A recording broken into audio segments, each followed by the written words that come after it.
성경 봉독 요한복음 12장 20절에서 33절까지입니다. 요한복음 12장 20절에서 33절입니다.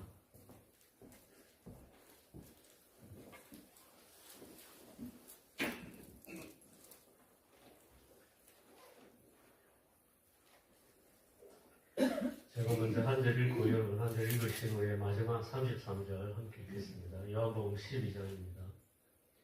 명절에 예배하러 올라온 사람 중에 헬라인 몇이 있는데 그들이 갈릴리 베세다 사람 빌립에게 가서 청하여 이르되 선생이여 우리가 예수를 배우고자 하나이다 하니 빌립이 안드레에게 가서 말하고 안드레와 빌립이 예수께 가서 여쭈니 예수께서 대답하여 이르시되 인자가 영광을 얻을 때가 왔도다. 내가 진실로 진실로 너에게 이르노니 한 알의 밀이 땅에 떨어져 죽지 아니하면 한 알 그대로 있고 죽으면 많은 열매를 맺느니라.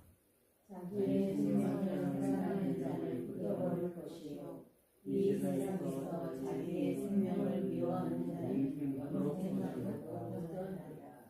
사람이 나를 섬기려면 나를 따르라. 나 있는 곳에 나를 섬기는 자도 거기 있으리니 사람이 나를 섬기면 내 아버지께서 그를 귀히 여기시리라. 지금 내 마음이 괴로우니 무슨 말을 하리요.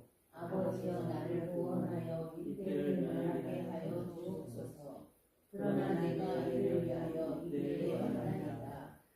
아버지여 아버지의 이름을 영광스럽게 하옵소서 하시니 이에 하늘에서 소리가 나서 이르되 내가 이미 영광스럽게 하였고 또다시 영광스럽게 하리라 하시니 곁에 서서 들은 무리는 천년이 얻었다고 하며 또 어떤 이들은 천사들에게 말하였다고 하니 예수께서 대답하여 이르시되 이 소리가 난 것은 나를 위한 것이 아니요 너희를 위한 것이니라. 이제 이 세상에 대한 시간이 이르렀으니 이 세상의 이름이 쫓겨나라. 내가 땅에서 들리면 모든 사람을 내게로 이끌겠노라 하시니 이렇게 말씀하시면 자기가 어떠한 죽음으로 죽을 것을 의심하라. 아멘. 봄이 오는 계절이 되었습니다. 주님 주시는 위로와 기쁨이 늘 충만하시길 축원드립니다. 요한복음은 1장부터 12장까지를 표적의 책이라고 부릅니다. 요한복음의 전반부에 소개된 7개의 대표적인 표적 때문에 붙여진 이름입니다. 가나의 혼인잔치에서 있었던 첫 번째 표적 이후에 나사로의 부활 사건까지 이어진 이 표적이 오늘 본문인 12장까지 이어집니다. 예수님이 보여주신 이런 표적은 이스라엘 주변에 흩어져서 살아가던 디아스포라 유대인들에게까지 소문이 났을 것으로 추측합니다. 그리고 이런 예수님의 놀라운 이적과 선포하신 말씀을 간접적으로 들은 헬라인들이 있었을 겁니다. 예수님에 관해 들은 헬라인들 중에서 예수님에 대한 관심이 높아져서 이스라엘의 명절에 예수님을 직접 만나기 위해 찾아온 헬라인들이 있었습니다. 오늘 본문에 바로 예수님을 찾아온 헬라인 이야기가 나옵니다. 그런데 헬라인 몇이 찾아온 사건은 예수님에게도 중대한 사건이었습니다. 왜냐하면 예수님께서 먼 곳에서 자신을 찾아온 헬라인들을 보셨을 때 하신 말씀이 인자가 영광을 얻을 때가 왔도다 라는 말씀이 있었기 때문입니다. 인자가 영광을 얻을 때가 왔도다. 주님의 때가 도래했다는 말씀이었습니다. 요한복음 12장 이전에서는 주님께서 수시로 내 때가 되지 않았다고 여러 번 말씀하셨는데 헬라인들이 찾아오자 드디어 인자의 때가 되었다고 하신 것입니다. 여기서 인자의 때가 왔다는 말씀은 예수님이 자신의 죽음과 구원 계획이 온 세상에 확정될 때가 왔음을 인지하신 말씀이었습니다. 인간의 모습으로 인간의 땅에 오셨던 예수님께서 하나님의 때를 30년간 기다리시다가 드디어 하나님의 때가 왔음을 인식하시면서 보여주신 모습은 주님을 따르는 우리 성도들에게도 중요한 의미를 줍니다. 주님의 때가 왔을 때 예수님이 보여주신 이 본보기는 우리가 주님을 따르면서 가져야 할 바른 자세와 태도를 알려주고 있습니다. 오늘 아침에 드디어 찾아온 주님의 때에 주님이 선수 보여주신 모습을 묵상하시면서 은혜 받는 시간이 되길 주님의 이름으로 축원드립니다. 예수님에게 헬라인들의 방문은 중요한 의미가 있다고 말씀드렸습니다. 헬라인의 방문은 예수님의 공생의 사역에서 매우 중요한 전환점이기 때문입니다. 주님은 헬라인들의 방문을 통해서 때가 왔음을 인식하셨습니다. 이는 예수님의 복음이 유대인을 넘어서 온 세상으로 확장될 준비가 되었음을 인지하셨다는 말입니다. 그 당시 유대인들은 예수님이 이스라엘만의 정치적 왕이 되길 바랐습니다. 그런데 예수님은 인자가 영광을 얻을 때가 왔다고 선언하시면서 화려한 왕좌가 아니라 유대인과 이방인을 가리지 않고 인류 구원을 위한 십자가의 죽음을 통해서 인류의 죄 문제를 해결하시고 죽음을 이기고 다시 부활하심으로 구원의 첫 열매가 되시는 영광을 택하신 것입니다. 주님은 이런 때가 왔음을 선언하셨습니다. 그리고 23절부터 26절까지 자신을 찾아온 헬라인들에게 세 가지를 말씀하셨습니다. 첫 번째는 하늘의 밀처럼 땅에 떨어져 죽은 자를 이야기하셨습니다. 예수님은 헬라인들이 이해할 수 있도록 비유로 말씀해 주셨습니다. 하늘의 밀 비유를 통해서 예수님 자신이 바로 그 밀알임을 말씀하신 것입니다. 예수님이 죽지 않으면 그냥 한 분의 성자로 남으시겠지만 죽으심으로써 수많은 생명, 즉 이방인까지 포함하는 수많은 생명을 구원할 수 있다는 것을 설명하신 것입니다. 유대인들은 예수님을 억지로 왕으로 삼으려고 했지만 헬라인 이방인들은 하늘의 밀알로 죽는 자 이야기를 들었습니다. 예수님은 헬라인들이 예수님의 희생이 필연적인 것임을 깨닫도록 밀알 비유를 사용하셨습니다. 두 번째로 예수님은 이 세상에서 자기의 생명을 미워하는 자에 관해 이야기하셨습니다. 이 세상에서 자기의 생명을 미워하는 자는 영생하도록 보존한다는 말씀이었습니다. 이 원리는 예수님에게만 해당하는 것이 아니었습니다. 예수님을 따르는 모든 이에게 적용된다는 점을 예수님은 분명히 하셨습니다. 세상적인 욕망과 안정을 위해서 자기 생명을 움켜쥐며 살아가기보다 하나님 나라를 위해 헌신하는 것이 진짜 영생을 얻는 길임을 역설하셨던 것입니다. 주님께서는 자기를 찾아온 헬라인들에게 구원의 가장 큰 걸림돌이 무엇인지 알려주셨던 것입니다. 그 걸림돌은 이 세상을 사랑하는 마음입니다.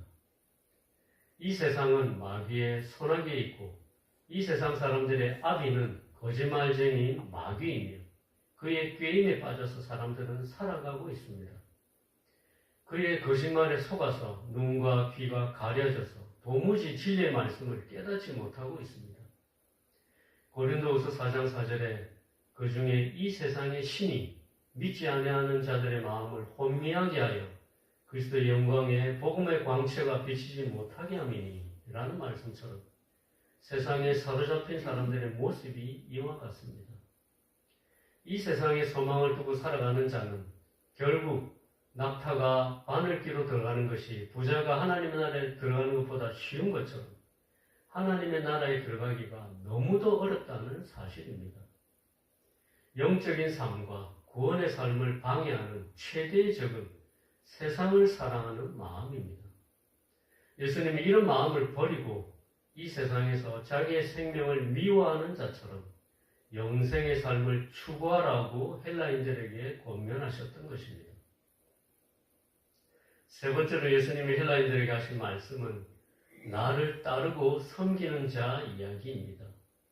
나를 따르고 섬기는 자는 주님과 함께 할 수 있고 아버지께서도 그를 귀히 여기신다고 하셨습니다.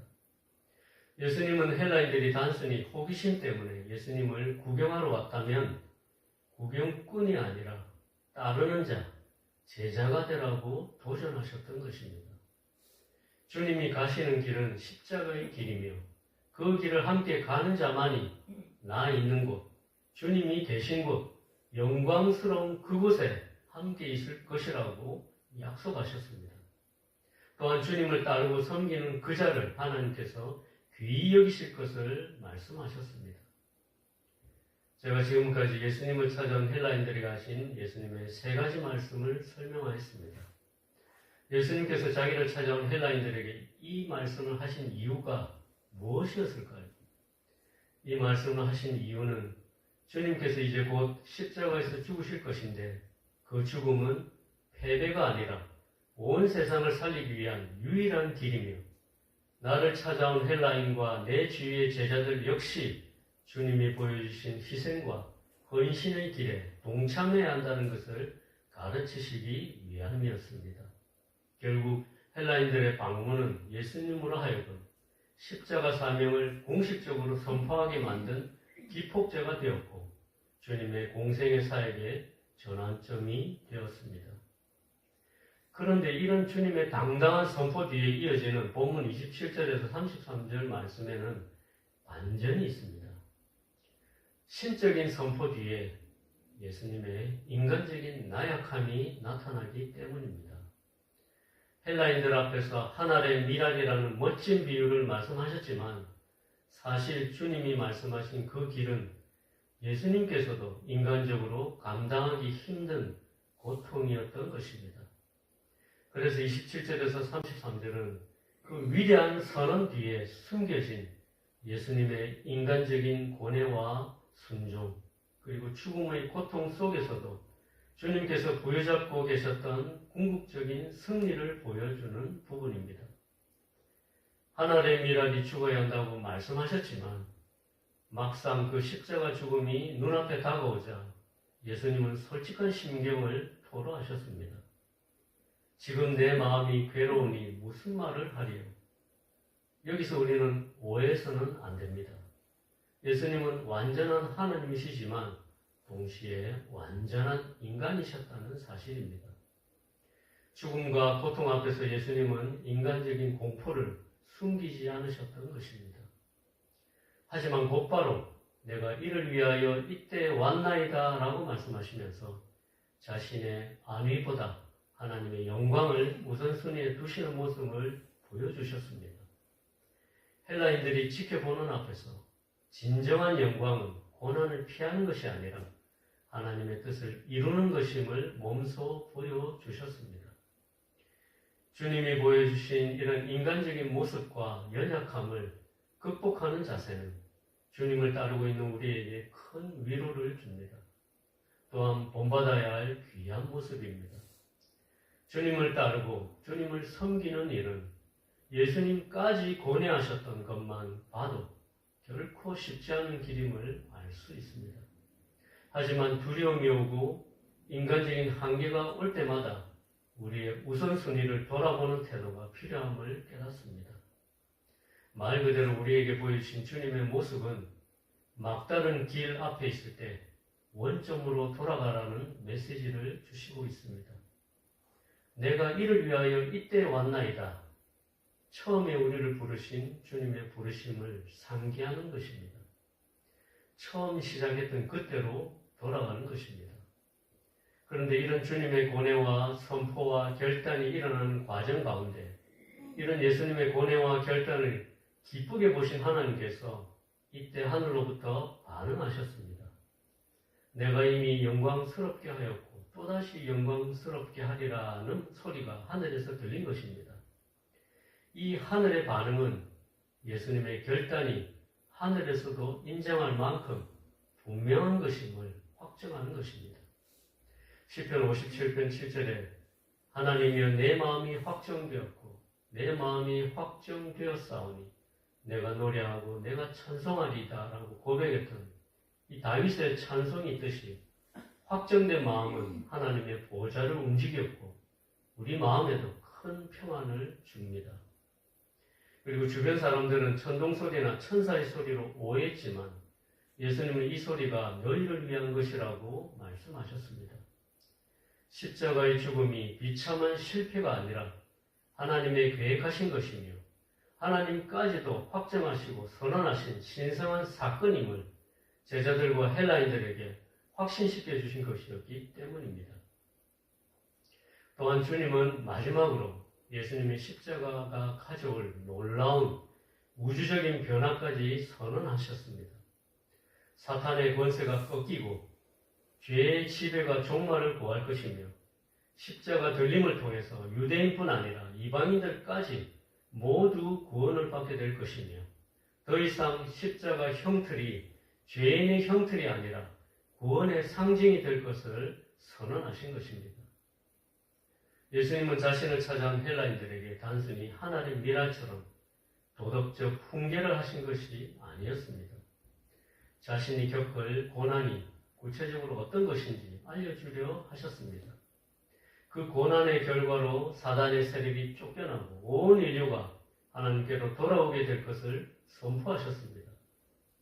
그러나 이런 담대한 선포 속에서도 인간적인 면모를 예수님은 솔직하게 드러내셨습니다.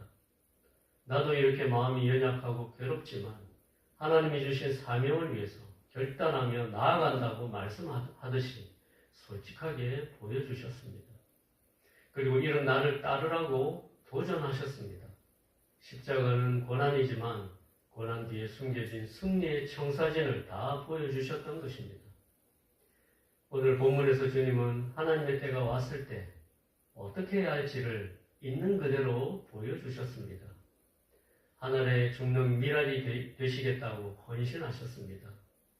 인간적인 고통이 몰려왔지만 하나님께 나아가 솔직한 기도를 올리면서 처음에 부르셨던 그 부르심을 따라서 하나님의 뜻을 첫자리에 두셨습니다.